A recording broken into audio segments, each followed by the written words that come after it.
ফুলকপি রান্না করব আজকে। দেখুন আমি ফুলকপিটা ভাপাচ্ছি। শুধু ফুলকপি না, তলাতে এই দেখুন আলু আছে। আলু ফুলকপি একটু ভাপিয়ে নিচ্ছি।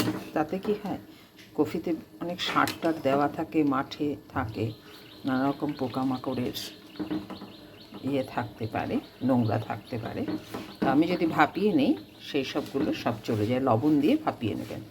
আর আমি এটাকে রান্না করার জন্য একটু কড়াইশুঁটি নিয়েছি, আর নিয়েছি দেখুন টমেটো, একটা পেঁয়াজ, 4টে কাঁচা লঙ্কা, আদা, একটু লেবুটা অপশনাল, আপনারা দিলেও দিতে পারেন, নাও দিতে পারেন। আর হলুদ একটু, যেটা কালার করার জন্য, গুঁড়ো হলুদ দেবো না তাই। আর নামানোর সময় গরম মশলাও দিতে পারেন, ধনেপাতাও দিতে পারেন, যেটা খুশি দিতে পারেন। এটা দিয়ে আমি রান্না করব আজকের ফুলকপি। তাহলে এবার মশলাগুলোকে পেস্ট করে নিয়েছি। দেখুন আমি ঢেকেও দিয়েছি, নেড়েও দিচ্ছি বারবার। লবণ দিলে কি হয়, কফির মধ্যে যদি সরু সরু সেই সাদা সাদা সবুজ সবুজ কোনো পোকা থাকে, সেগুলো কিন্তু সব এই লবণ দেওয়াতে বেরিয়ে পড়বে। হলুদ দেয়নি তাই সাদা লাগছে, দেখুন কফিটা মোটামুটি আমার ভাজা হয়ে গেছে। হলুদ না দিলে সাদাই লাগবে, একটু লবণ দিয়ে ভেজেছি। এবার আমি এটাকে নামিয়ে ফেলবো। দিয়ে দিলাম গোটা জিরে, দিয়ে দেবো কড়াইশুঁটিগুলো একটু ভেজে নেব। আপনারা ইচ্ছে করলে ওটা ফুলকপি আলুর সঙ্গে কড়াইশুঁটিটা ভেজে নিতে পারেন। আমি এবার দিয়ে দিলাম এই মশলাগুলোকে ভালো করে সাঁতলাবো।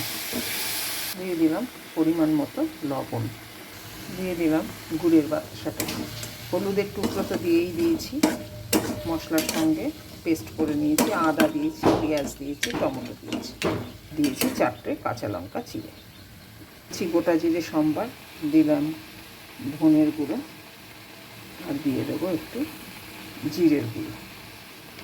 হয়ে গেল আমার মশলা যা দেওয়ার, দিয়ে আমি রান্না করব। মশলাটা শুকিয়ে আসছে, আমি এবার এই কফিগুলো দিয়ে দেবো।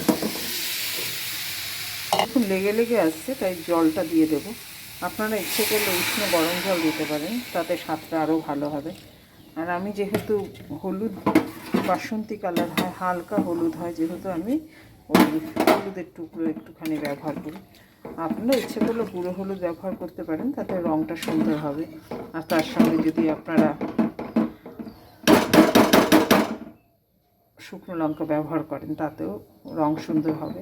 আমি রঙের দরকার নেই, আমার খাদ্যগুণ বজিয়ে থাক, শরীর সুস্থ থাক, সেই জন্য আমি এভাবেই রান্না করি। এর বেশি আমার কালার আসবে না।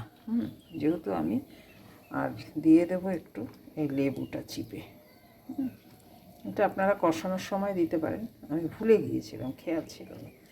মশলাটা যখন কষাবেন সেই সময় দেবেন। এটাতে বেশ টক হবে, খেতে ভালো লাগবে। লেবুটা ছিল, আমি কাজে লাগিয়ে দিলাম, এই আর কি।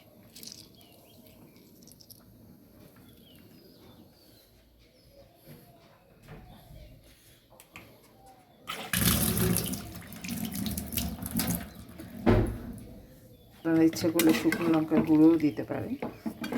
আমার রঙটা এর বেশি আর হবে না, কারণ আমি এমনিও কাঁচা হলুদ দিয়ে রান্না করি, তাই এর বেশি আর হবে না। আপনারা রং করতে হলে শুকনো লঙ্কা দেবেন, গুঁড়ো হলুদ দেবেন, দিয়ে রান্না করবেন। এবার আমি এটাকে ঢেকে দেবো। দেখুন হালকা কালার এসছে, দিতে পারেন কাশ্মীরি লঙ্কার গুঁড়ো, সেক্ষেত্রে কালার আসবে। আমি ঢেকে দেবো এখন। দেখুন ঝোল প্রায় টেনেই গেছে তরকারিটা। এবার আমি কটা আলু নিয়ে নিয়েছি, আলুগুলো পেস্ট করে দিয়ে দেবো। কফিটাও দেখলাম সেদ্ধ হয়ে গেছে, কারণ আলুগুলো পেস্ট করে দিলে পরে ঝোলটা ঘন হবে।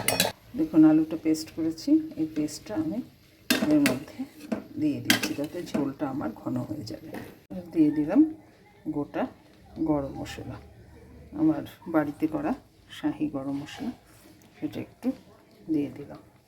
ব্যাস, এবার আমি নামিয়ে ফেলবো আমার ফুলকপির রান্না। আপনারাও করে খেয়ে দেখতে পারেন, কেমন হলো জানাতে ভুলবেন না।